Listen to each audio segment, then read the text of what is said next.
Добрый вечер, друзья! Итак, самые значимые моменты в спорте за последние 24 часа. Ингушский спортсмен Ислам Арцханов завоевал золото и серебро на престижном турнире по греблингу RGSA Grand Slam. Выступая в весовой категории до 77 кг, Арцханов завоевал золотую медаль в ГИ, а серебро в дисциплине ноу-ги.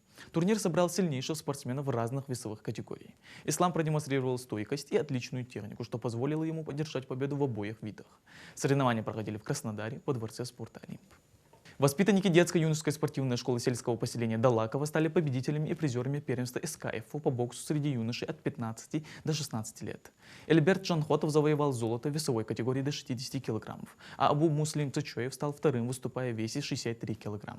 В состязаниях приняли участие 176 боксеров из 7 субъектов округа. Первенство проходило в станице Суворовская Ставропольского края. Отмечу, что победители представят свои регионы на первенстве России, которое пройдет со 2 по 12 апреля в Суздале.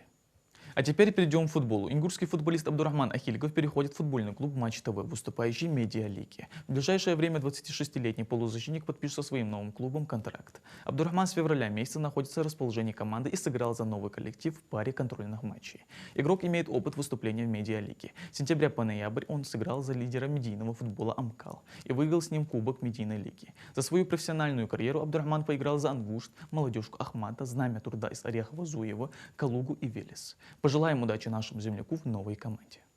Лучшим игроком 11-го тура офисного чемпионата Ингушетии по футзалу стал полузащитник Сириуса Адам Богатырев. На этот раз в составе своей команды ярче всех проявил себя Богатырев. В напряженной игре против Таснима, который завершился с счетом 5-4, игрок внес неоценимый вклад в победу своей команды.